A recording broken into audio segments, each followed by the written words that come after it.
నమస్తే. ఈరోజు ఏప్రిల్ 23. ఈరోజు విలియం షేక్స్పియర్ గారి వర్ధంతి మరియు జయంతి సందర్భంగానే మనం ఇంటర్నేషనల్ ఇంగ్లీష్ డేగా కూడా ఈరోజు మనము జరుపుకుంటా ఉన్నాం.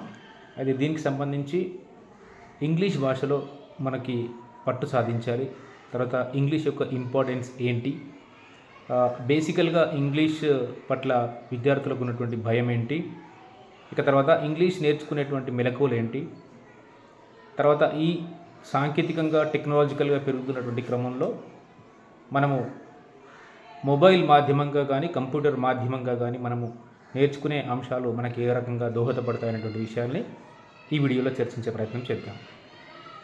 మొట్టమొదటిగా మరొకసారి అందరికీ కూడా వరల్డ్ ఇంగ్లీష్ డే ఏప్రిల్ 23 సందర్భంగా శుభాకాంక్షలు తెలియజేస్తూ, firstly we have to discuss about the importance of English. Firstly I would like to add English is an international language. దీని గురించి పెద్దగా వర్ణించాల్సిన అవసరం లేదు. కాబట్టి ఏ దేశానికి వెళ్ళినా కూడా ఇంగ్లీష్ అనేటువంటి భాష మాధ్యమంగానే మన యొక్క భావ వ్యక్తీకరణ అనేది జరుగుతుంది. ఇక తర్వాత దీన్ని విండో ఆఫ్ ద వరల్డ్గా కూడా మనం యాడ్ చేసుకోవచ్చు. అంతేకాకుండా I would like to add one more sentence about the importance of English, that is English is a language of dignity. కాబట్టి ఇంగ్లీష్లో మాట్లాడే వ్యక్తికి ఇచ్చేటువంటి గౌరవంలో కొంత తేడా కనబడుతుంది. అలాగని మాతృభాషని కించపరచాల్సిన అవసరం లేదు. కాబట్టి ఏదైనా ఆఫీస్లోకి వెళ్ళినా కానీ, ఏదైనా కార్యాలయంలో పనిపైన వెళ్ళినప్పుడు కానీ మన యొక్క స్పోకెన్ ఇంగ్లీష్ ఫామ్కు సంబంధించినటువంటి రిసీవింగ్ వేరేగా ఉంటుంది ఈ రోజుల్లో. కాబట్టి రాబోయే రోజుల్లో ఇంగ్లీష్ వాతావరణం బాగా పెరిగి అంతటా కూడా వ్యాపించిన తర్వాత వివరాలు వేరే రకంగా ఉండేటువంటి అవకాశం ఉండొచ్చు. మాతృభాష అవసరం. ప్రాథమిక స్థాయిలో మాతృభాషలోనే విద్యాబోధన జరగాలని చాలా విద్యా కమిషన్లు కూడా మనకి చెప్పబడ్డాయి. కాబట్టి ఏదేమైనప్పటికీ కూడా పెరుగుతున్న పోటీ ప్రపంచంలో ఇంగ్లీష్కు ఉన్నటువంటి ఇంపార్టెన్స్ ఆధారంగానే మన గౌరవ ముఖ్యమంత్రి వర్యులు కూడా మనకి ఎన్నో రకాల స్కీమ్స్ను ఏర్పాటు చేస్తూ ఉన్నారు. రాబోయే విద్యా సంవత్సరంలో కూడా పిల్లలకి మంచి అల్పాహారము, తర్వాత పాలు, పోషకాహారాన్ని అందించడమే కాకుండా బ్యాగు, కిట్స్, షూజు, యూనిఫామ్స్ అన్నీ కూడా అందించే ప్రయత్నం చేస్తున్నారు. కాబట్టి ప్రభుత్వ పాఠశాలలు నిజంగా బలోపేతమవుతున్నాయి. కానీ కొంతమంది పేరెంట్స్ దీనిని అర్థం చేసుకోకుండా ప్రైవేటు మోజులో పడి లక్షలు ఫీజులు కడుతూ కూడా వాళ్ళు ఆర్థికంగా కొంచెం ఇబ్బంది పడేటువంటి అవకాశాలు కూడా మనకు కనబడతా ఉన్నాయి. కాబట్టి ఇంగ్లీష్ విషయానికి వస్తే ఇంగ్లీష్ అనేది it is a language of dignity అని కూడా మనం యాడ్ చేసుకోవచ్చు, ఒక హోదాను పెంచేటువంటి క్రమం. ఇక తర్వాత లాంగ్వేజ్కి సంబంధించి ఏ భాష అయినప్పటికీ కూడా మనకు 4 స్కిల్స్ అనేది చాలా ఇంపార్టెంట్. LSRW అంటాం. లిసనింగ్ ద్వారానే పిల్లవాడు మొట్టమొదటిగా ఇమిటేషన్ చేయడం కానీ, అంటే వినడం ద్వారా బాగా నేర్చుకుంటాడు. కాబట్టి విన్నటువంటి అంశాన్ని నెక్స్ట్ ఫేజ్లో స్పీకింగ్ ద్వారా తనకు అనుకరిస్తూ ఏదైతే విన్నాడో దాన్ని అనుకరిస్తూ స్పీకింగ్లో వెళ్తాడు. తర్వాత అనుకరిస్తూ ఉన్నటువంటి భాషని ఒక పారాగ్రాఫ్ మనకి ఒక టెక్స్ట్ రూపంలో ఇచ్చినట్లయితే దాన్ని చిన్న సెంటెన్స్ ఆధారంగా చదివే ప్రయత్నం చేస్తాడు. దాన్ని స్పీకింగ్ అంటాం. దాన్ని రీడింగ్గా పరిగణిస్తాం. ఇక తర్వాత రైటింగ్ విషయానికి వస్తే మొట్టమొదటిగా అతను ఆల్ఫాబెట్ నేర్చుకుంటాడు, తర్వాత చిన్న వర్డ్స్ నేర్చుకుంటాడు, తర్వాత ఒక పారాగ్రాఫ్ రాయడం, ఒక ఫ్రేజ్ రాయడం, ఒక హోల్ స్టోరీ చూసుకుంటూ రాయడం, అంతేకాకుండా డిక్టేషన్ రాయడం. ఈ రకంగా చిన్న స్కిల్స్, అంటే బేసికల్గా మనకు సింపుల్ నుంచి కాంప్లెక్స్ స్థాయిలో పిల్లవాడు ఆ తరగతి స్థాయిలను బట్టి నేర్చుకుంటూ ముందుకెళ్తూ ఉంటాడు. కాబట్టి బేసికల్గా లిసనింగ్ స్కిల్ చాలా ఇంపార్టెంట్. ఈ లిసనింగ్ స్కిల్ కోసమే మనము టీచర్ పాఠశాలకు ఎంటర్ అవ్వగానే, క్లాస్లోకి ఎంటర్ అవ్వగానే కొన్ని రిడిల్స్ కానీ, లేదా కొన్ని టంగ్ ట్విస్టర్స్ కానీ, లేదంటే చిన్న మైండ్ మ్యాపింగ్ కానీ, చిన్న క్వశ్చన్స్ కానీ పిల్లలకి పోస్ట్ చేస్తూ ఉంటాం. ఎందుకంటే we have to draw out the attention of the students towards the teacher. That is very important. కాబట్టి మనం చెప్పే అంశం వింటే ఆటోమేటిక్గా పిల్లవాడు ఎంతో కొంత గ్రహిస్తాడు, ఎంతో కొంత తన యొక్క భావ వ్యక్తీకరణ స్పీకింగ్ రూపంలో చేస్తాడు. కాబట్టి అతనికి ఇచ్చినటువంటి అంశాన్ని నేర్చుకునే ప్రయత్నం చేసి రీడింగ్, రైటింగ్లో కూడా స్కిల్ని సాధించేటువంటి అవకాశం ఉంది. బేసికల్గా మనకు LSRW కనుక ఏ భాషలోనైనా మనం రాణించగలిగితే, ఈ 4 స్కిల్స్ కనుక ఉన్నట్లయితే పిల్లవాడు ప్రావీణ్యుడు అయ్యేటువంటి అవకాశం ఎక్కువగా ఉంటుంది.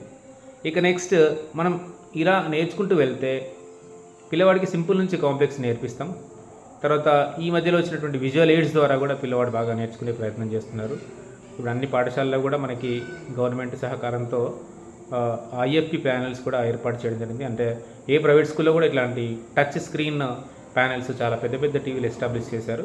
కాబట్టి దీని ద్వారా కూడా మంచి మంచి యానిమేటెడ్ వీడియోస్ యూట్యూబ్లో విజువల్కి సంబంధించినటువంటి యానిమేషన్స్ ద్వారా కూడా ఈవెన్ మ్యాథమెటిక్స్లో కూడా చాలా రకాల మనకి కంటెంట్ దాంట్లో అందుబాటులో ఉంది. కాబట్టి 3D యానిమేషన్స్తో అంటే పిల్లవాడు మామూలుగా పుస్తకంలో 2D రూపంలో మాత్రమే పిక్చర్ ఉంటుంది, కానీ అక్కడ మనకు 3D యానిమేషన్స్తో చెప్పడం వల్ల విద్యార్థులకు తొందరగా అర్థమయ్యేటువంటి అవకాశం ఉంది. సో ఈ రకంగా ఇంగ్లీష్లో గ్రామర్ కానీ తర్వాత వొకాబులరీ కానీ డెవలప్ చేసుకునేటువంటి ప్రయత్నం చేయాలి. తర్వాత సొంతగా తనకి పిచ్చి ఉండాలి. పిల్లలు ఈ మధ్యలో రీల్స్కి అలవాటు పడ్డారు. కాబట్టి రీల్స్ కాకుండా యాప్స్ ఎన్నో అందుబాటులో ఉన్నాయి. ఆఫ్లైన్లో ఎప్పటికీ ఇంటర్నెట్ అవసరం లేదు. ఒకసారి డౌన్లోడ్ చేసుకునేటప్పుడు యాప్ మనం ఇన్స్టాల్ చేసుకున్నట్లయితే మనకు అన్నికి సంబంధించి గ్రామర్లో ఉన్నటువంటి పంక్చుయేషన్ కానీ ప్రొనౌన్సియేషన్ కానీ తర్వాత ఫోనెటిక్స్ సంబంధించి కానీ డిక్షనరీ స్కిల్స్ కానీ తర్వాత కొత్త కొత్త వొకాబులరీ నేర్చుకునే ప్రయత్నంలో కూడా చాలా రకాల యాప్స్ మనకు అందుబాటులో ఉన్నాయి. కాబట్టి prepositions, articles, direct indirect speech ఏది మనకు దేనికి సంబంధించినటువంటి యాప్స్ అయినా కూడా మనకు అందుబాటులో ఉన్నాయి. యూట్యూబ్లో కూడా చాలా రకాల వీడియోస్ కరోనా తర్వాత బాగా అప్లోడ్ చేయబడుతూ ఉన్నాయి. కాబట్టి మనకు యూస్ఫుల్ కంటెంట్ ఫ్రీగా దొరుకుతుంది. కాబట్టి మన అనవసరంగా మొబైల్లో రీల్స్ చూడడము తర్వాత కామెడీ సీన్స్ ఇట్లాంటి అనవసరమైనటువంటి మనకు ఏమాత్రం ఉపయోగపడినటువంటి కంటెంట్ చూసే కంటే కూడా ఇట్లాంటి ఇంగ్లీష్ డెవలప్మెంట్ స్కిల్స్ సంబంధించినటువంటి యాప్స్ కానీ యూట్యూబ్ వీడియోలు కానీ చూసినట్లయితే విద్యార్థులు కూడా స్కిల్ డెవలప్ చేసుకునే అవకాశం ఉంటుంది. ఇక తర్వాత ఇంకొకటి ఏంటంటే పిల్లలకి ఇంగ్లీష్ అనగానే ఒక ఫోబియా, మనం ఏం మాట్లాడితే ఏం జరుగుతుందో అనేటువంటి విషయం. కాబట్టి పిల్లల్ని we have to give freedom to speak in the class room. కాబట్టి వాడు ఏం మాట్లాడినా సరే what ever he speaks we have to allow them. కాబట్టి అతను ఏం మాట్లాడినా కూడా అలౌ చేసే ప్రయత్నం చేయాలి.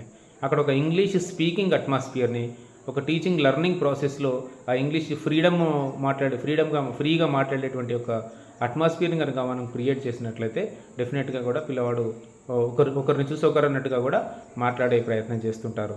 కాబట్టి వాళ్ళ తప్పులు మెల్లగా నిదానంగా సరిదిద్ది అలా కాదరా బాబు ఇలా మాట్లాడితే ఇంకా యాక్యురేట్గా ఉంటుంది అనేటువంటి విషయాన్ని మనం గమనించే ప్రయత్నం చేయాలి, పిల్లల్ని సరిదిద్దాలి. కాబట్టి యాక్యురసీకి మొదట ఇంపార్టెన్స్ ఇచ్చి ఫ్లూయెన్సీకి తర్వాత ఆటోమేటిక్గా మెల్లమెల్లగా యాక్యురసీ వచ్చిందంటే ఫ్లూయెన్సీ ఆటోమేటిక్గా వస్తుంది.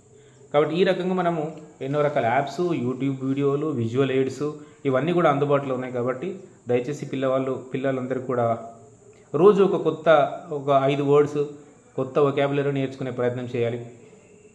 కాబట్టి ఇలా చూసినట్టయితే ఒక నెల రోజుల్లో ఒక 150 వర్డ్స్ వస్తాయి.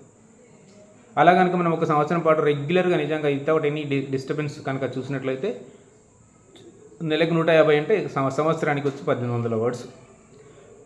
సో ఈ రకంగా 1800 వర్డ్స్ అతను ఒక సంవత్సరంలో నేర్చుకున్నాడు అంటే కొత్త వొకాబులరీని అతను అర్థం చేసుకోగలుగుతున్నాడు అంటే తన యొక్క నిత్య జీవితంలో ఆ యొక్క వర్డ్స్ని ఉపయోగిస్తున్నాడు అంటే ఒక 5 సంవత్సరాల తర్వాత వాడొక మినీ డిక్షనరీగా మారిపోతాడు. సో ఇది మనం చేయలేకపోతున్నాం. కాబట్టి కొత్త వర్డ్స్ని ఇంట్రడ్యూస్ చేయడం పిల్లలకి, తర్వాత డిక్షనరీ స్కిల్ అంటే డిక్షనరీలో కూడా మనం కొత్త వర్డ్స్ని ఎట్లా వెతకాలనేటువంటి విషయాన్ని కూడా మనకు పిల్లలకి అందుబాటులో తెచ్చే ప్రయత్నం చేస్తాం. అంతేకాకుండా యాప్స్ అయితే చాలా అందుబాటులో ఉన్నాయి. కాబట్టి యాప్స్ ద్వారా కూడా పిల్లవాడు తన యొక్క కొత్త వొకాబులరీని డెవలప్ చేసుకునేటువంటి అవకాశం ఉంది. కాబట్టి రకరకాల వర్డ్ గేమ్స్, మైండ్ మ్యాపింగ్స్, తర్వాత వర్డ్ క్విజెస్ ఇవన్నీ అందుబాటులో ఉన్నాయి. కాబట్టి ఈ ప్రాథమిక స్థాయిలో అయితే చాలా మంచి వర్క్ బుక్స్ ఉన్నాయి. కాబట్టి ఆ వర్క్ బుక్స్ అన్నీ కూడా సొంతగా పిల్లవాడు కనుక చేసినట్లయితే డెఫినెట్గా తన యొక్క గ్రేడ్ పెంచుకుంటూ పోతూ 6th క్లాస్కి వచ్చే వరకు మ్యాక్సిమంగా అతను మాట్లాడేటువంటి అవకాశం ఉంది. కాబట్టి మరొకసారి అందరికీ కూడా ఇంటర్నేషనల్ ఇంగ్లీష్ లాంగ్వేజ్ డే సందర్భంగా శుభాకాంక్షలు అందరికీ తెలియజేస్తూ ముగిస్తున్నాను. Thank you very much.